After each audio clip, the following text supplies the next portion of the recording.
Hello, great friends. It's my delight to come your way once again. This is Marriage and Relationship Matters with Onyekachi Favour, and I'm very glad to come your way. Today, there is a burden in my heart that brought me here, and that is, why do we have so many crises in marriages, and how could we stem the crisis down? The question bubbling in my mind is, why do two best of friends that started out as best of friends, they can hardly, inseparable companions, suddenly turns against each other, suddenly now comes at a dagger drawn, suddenly it's like some physically abused, some emotionally abused, some mentally abused, all manners of abuse. But this is not how they started off. Nobody ever started off in marriage or relationship and then hoped or wished it for it to crash. Why do relationship and marriages crash? What is the solution? What could be done? So this is why today I am bringing the subject, 3 stages of love that can help you to navigate different seasons in your love life, in your marriage relationship. 3 stages of love that can help us to navigate through different phases of our marriages. Now, let me start by saying, even from the sacred book, the way the maker of mankind designed it is that life goes in cycles, is cyclical, goes through seasons. So, the natural season, we have the summer, the winter, you have the autumn, you have the fall, and all the stuff. So we have different seasons of life as well. Sometimes it goes up, sometimes it goes that the other way. So, but now in marriage also is not exempted. Marriage goes through different phases. The summer phase of marriage, the spring phase of marriage, and so on and so forth. But the stages, the keys I'm about to give to you can help you to navigate through different phases of marriage. All right? The first stage of love is what I call romantic love. Romantic love is where it all started. It is the obsessive stage of love. When somebody is obsessed with the other, you want to see him every day, you want to see her every day. Whenever you hear or see, there is this wave of tingle that spines, that blows from your head down to your toe. There is this current of flow of positive emotions that you derive, you get each time you are with him or with her. This is what we refer to as the euphoric stage of love. It is romantic, it is intoxicating. The differences, the deficiencies in the partner's life is blinded by this current of euphoric flow of love. Every other person around you will notice it. Have you noticed that this person is hot-tempered and you just felt, look, everybody has his own temperament, and then you should understand with him. Your friend will complain, have you noticed of this? Have you noticed? Everybody notices what is wrong with your partner, but you are the only person that does not notice it. Do you know why? Because at this phase of love, called romantic phase of love, what happens is that when a man sees a woman, he is attracted. Something attracts him. Or a lady sees a man, something attracts her. In the modern day language, we call it when somebody fits in within your spec. There is no way that person can bypass you unnoticed. There is the pull of attraction that attracted that fellow towards you. All right?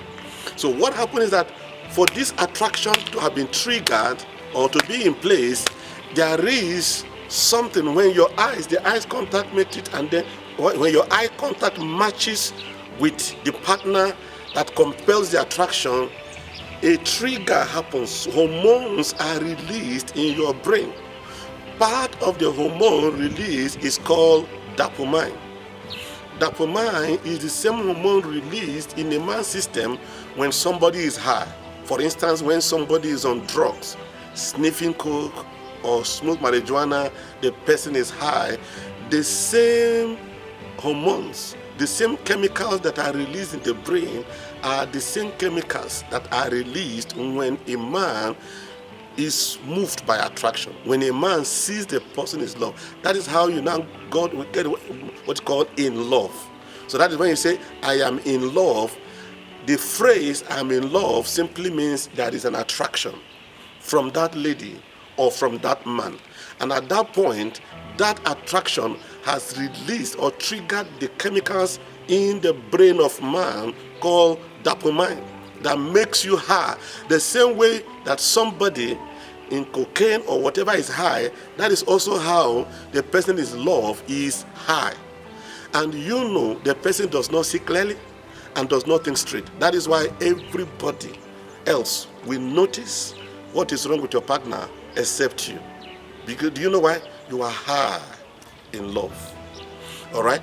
After the first date or second date, something about that person may put you off.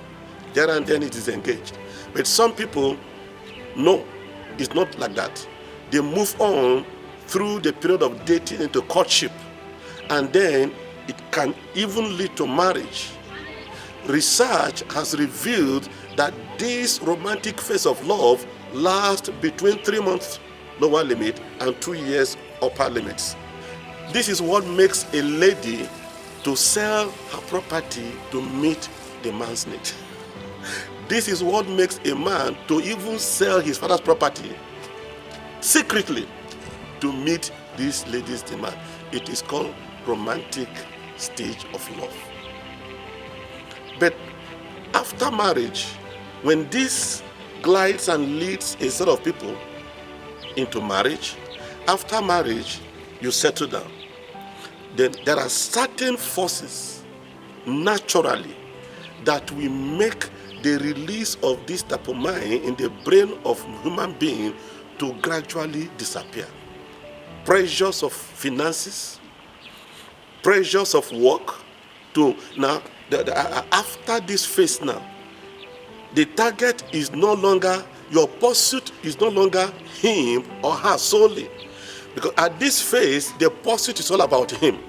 In the workplace, you work for him, you work for her. You can walk overtime, you can walk through midnight, you can travel overnight because of him, because of her. It drives, it's intoxicating. I mean, people now begin to wonder, are you your normal self? You say, look, I know what I'm doing.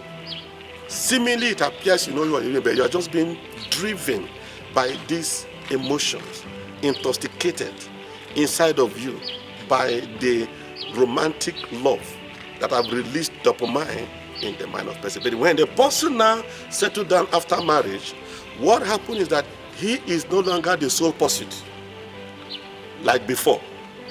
There will be the pursuit for money to meet up with bills. You have to pay bills, my friend. So there will be the pursuit of money, and suddenly complaint arises. Suddenly, we begin to move from that romantic phase of love. But do you know what? Many do not know how to, transit from one phase of life to the next phase of life.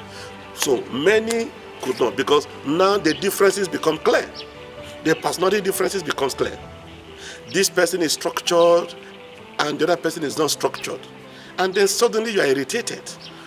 Why can't you just be organized? Why must you throw this thing here and there? And then, but those things, they were there before. But this romantic love makes you, blinds you. That's the correct word. Blinds you, you don't notice them.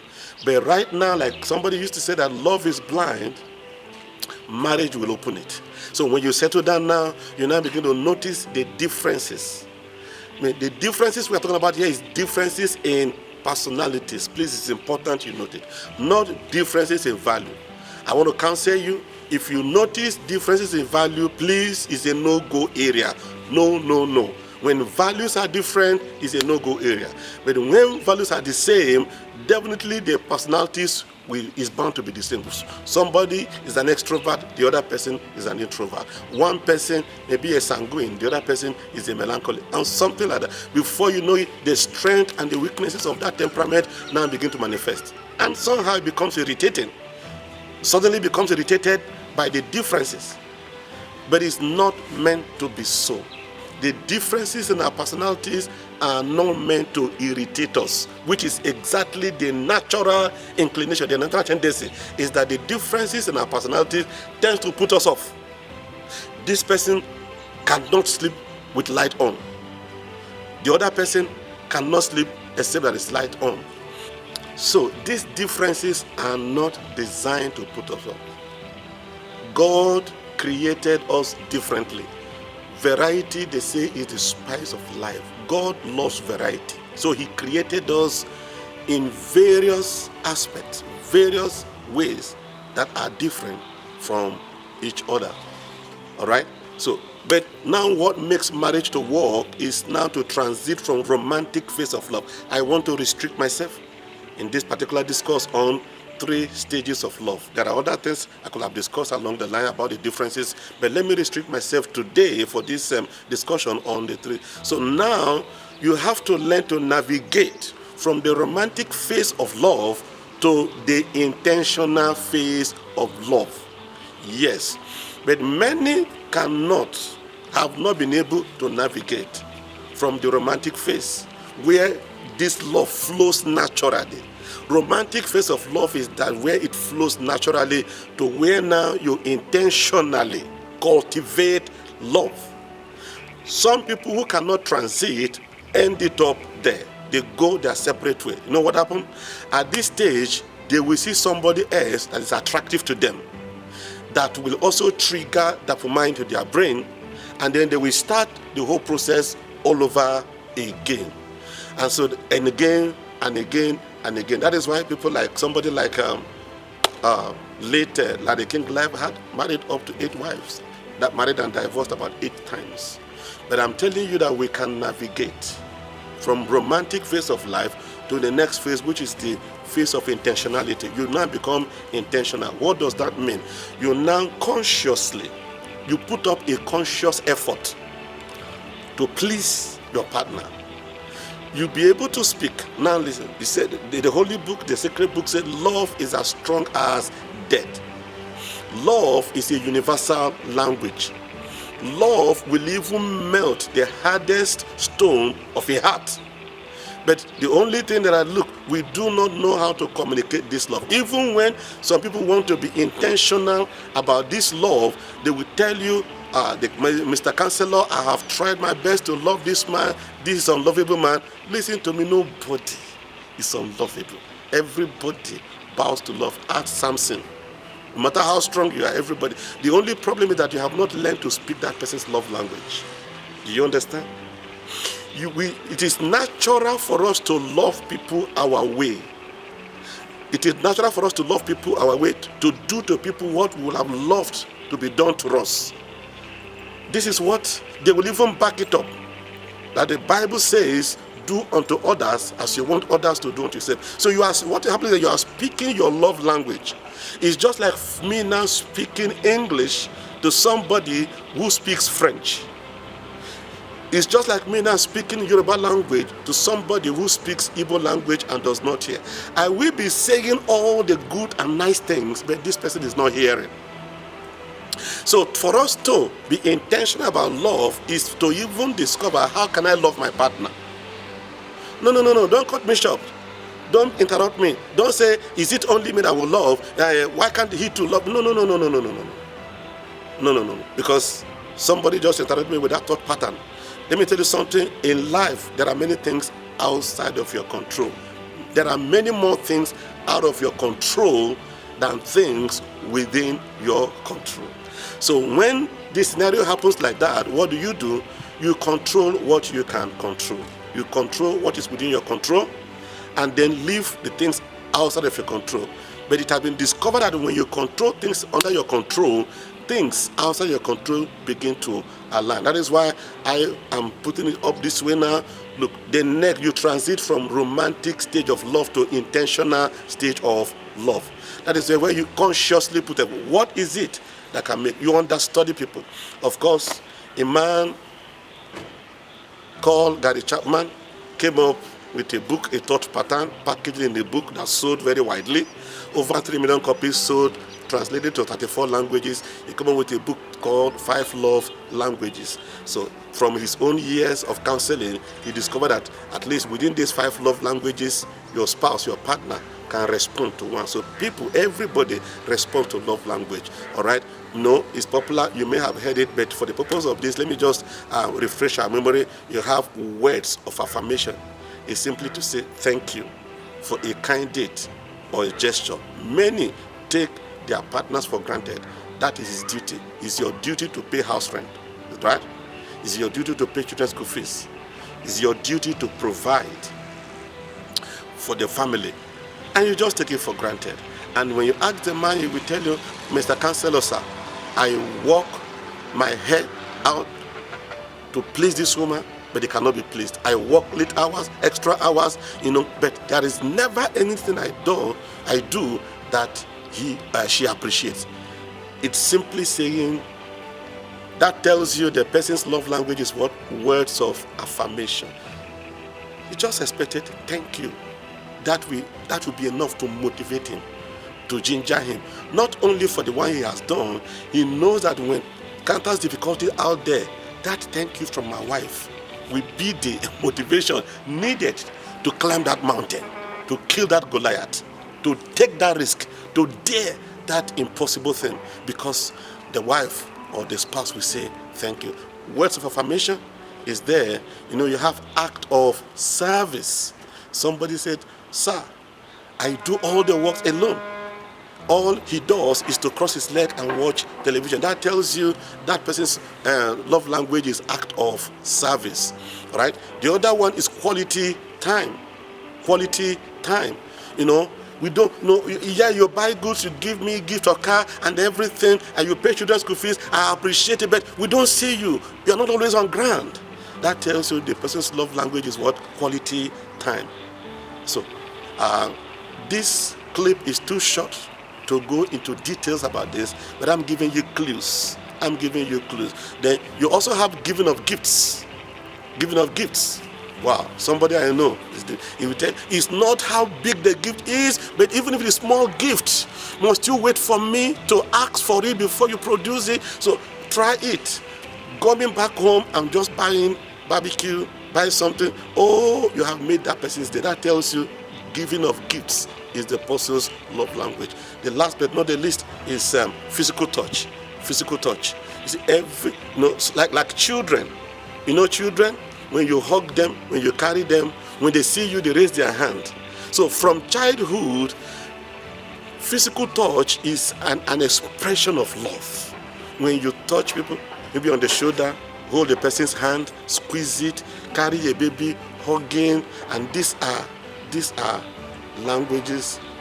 Cuddling can be so soothing to make your spouse to just fall asleep and relax. All right. So like I said, these are the languages. When you hear me talk about intentionally love your spouse, I am saying that intentionally pick words of affirmation. Call your spouse. Say, look, I appreciate.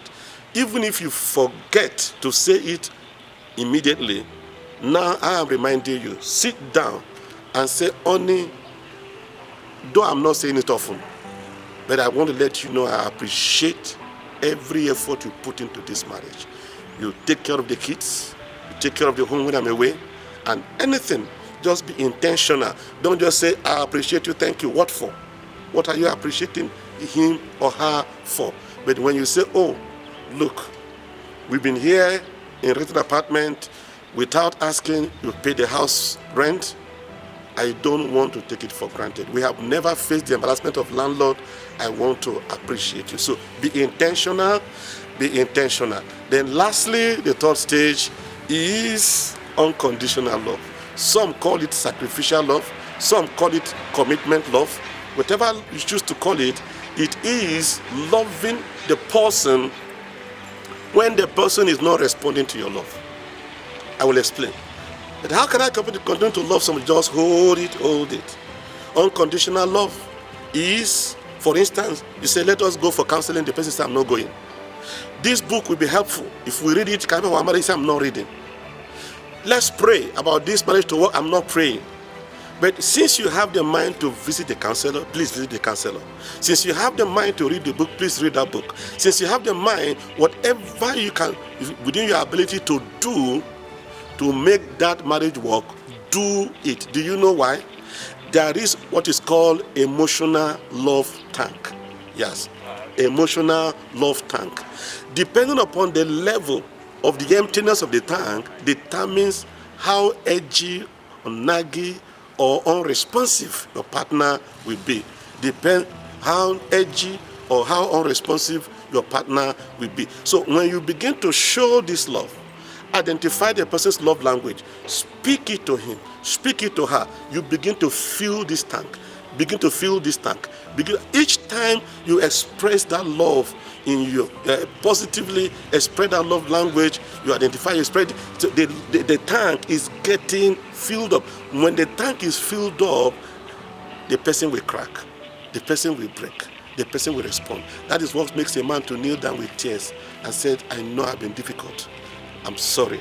I want to apologize today. So I am here just to let you know the time constrains us, but I have given you certain clues that can be developed on, how the house of everything I have just said is a possibility. It's a possibility if you give us time and opportunity. The contacts are there, the YouTube is there, and everything you want of how it can be of help are there, so we can expand it. We can talk to you as an individual, as a couple. We can talk to organization. We can talk to religious organization. We can train your marriage team and make them better. And anything we can do to help. But your duty, my duty, is whatever we can do to make marriage work in our generation. Under our watch, many more marriages will work. I love you. I love you. Just know that I love you and I want your marriage to work. Till we come our way next time, I remain Onyekachi Favour. Thank you.